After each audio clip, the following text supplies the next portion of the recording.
दिल हमारे बॉडी का सबसे महत्वपूर्ण ऑर्गन है, जिसे हमारे शरीर का पंपिंग हाउस भी कहा जाता है। लेकिन ये हमारे शरीर में इतना अहम भूमिका में क्यों है? आइए जानते हैं कि आखिर ये हृदय हमारे लिए इतना जरूरी क्यों होता है और अगर इसमें कोई खराबी आ जाए तो क्या होगा।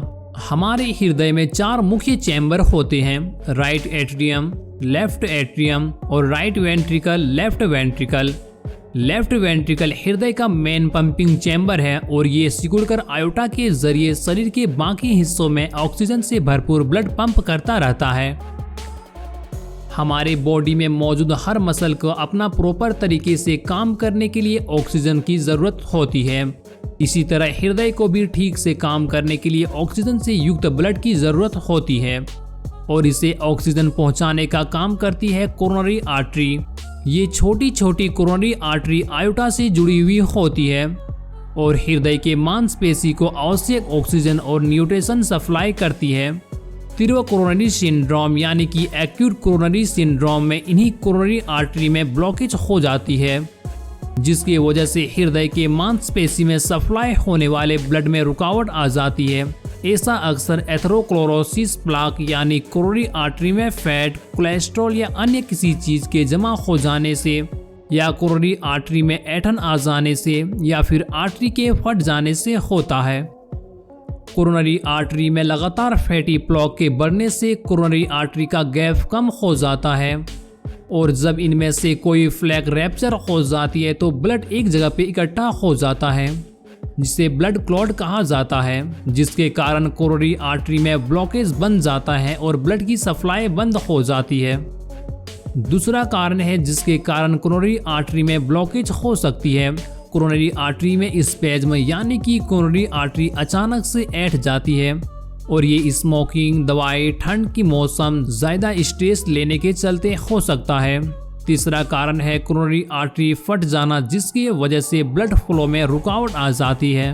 किसी भी कोरोनरी आर्टरी में इस तरह की रुकावट से हृदय में ऑक्सीजन और न्यूट्रिशन नहीं पहुंच पाता है, जिससे हृदय की मांसपेशी मर जाती है और इस स्थिति को मायोकार्डियल इन्फेक्शन कहते हैं।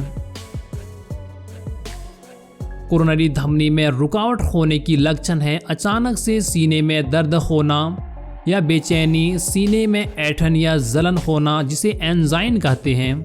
एंजाइन हृदय के ऊपर वाला हिस्सा कंधे, बाहों या निचले जबड़े तक पहुंच सकती है। इसके अलावा इस स्थिति में सांसों के फूलना, पसीना आना, चक्कर आना, जीह मचलाना जैसे लक्षण देखा जा सकता है। फैटी प्लॉक के कारण जब कोरोनरी आर्टरी ज्यादा ब्लॉक हो जाती है तो इसे ठीक करने के लिए कोरोनरी एंजियोप्लास्टी की मदद से ब्लड फ्लो को सही किया जा सकता है। इस प्रोग्रेस में सबसे पहले डॉक्टर कमर की त्वचा को सुन करके जांघ के एक नस में सुई डालता है। इसके बाद नस में सुई के जरिए एक फ्लेक्सिबल गाइड वायर डाला जाता है और फिर सुई को निकालकर इसके जगह में एक छोटी सी फ्लेक्सिबल ट्यूब डाली जाती है, जिसे शीत कहा जाता है। इसके बाद शीत के रास्ते से गाइड वायर को हृदय तक पहुंचाया जाता है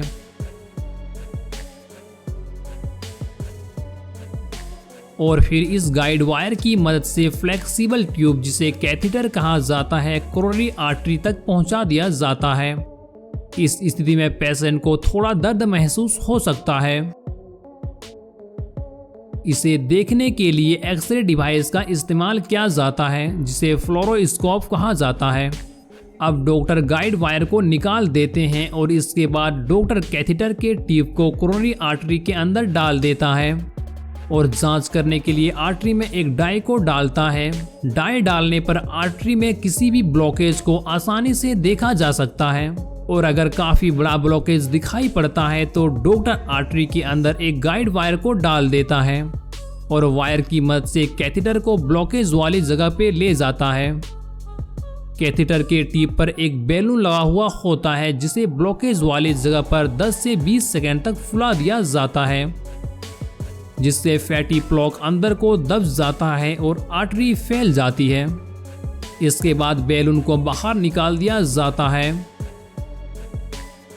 आर्टरी के फैल जाने से ब्लड फ्लो में सुधार आ जाता है। आर्टरी को खुला रखने के लिए मेटल से बना हुआ एक स्टैंड का भी इस्तेमाल किया जाता है। डॉक्टर पेशेंट के ब्लॉकेज के अनुसार एक सही साइज का स्टैंड को लेता है, जिसे एक बैलून के ऊपर कंप्रेस करके रखा जाता है। इस स्टैंड को उसी गाइड वायर की मदद से आर्टरी तक ले जाया जाता है। बैलून को फुलाए जाने पर बैलून के ऊपर रखा स्टैंड भी खुल जाता है और अपनी जगह पे लॉक हो जाती है। बैलून वाले कैथेटर को बाहर निकालने के बाद स्टैंड कोरोनरी आर्टरी को खुला रखने में सहायता करता है।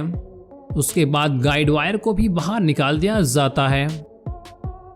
तो दोस्तों, ये वीडियो आपको कैसे लगा कमेंट करके ज़रूर बताना। वीडियो को लाइक, चैनल को सब्सक्राइब ज़रूर करना। मिलते हैं नेक्स्ट टॉपिक में।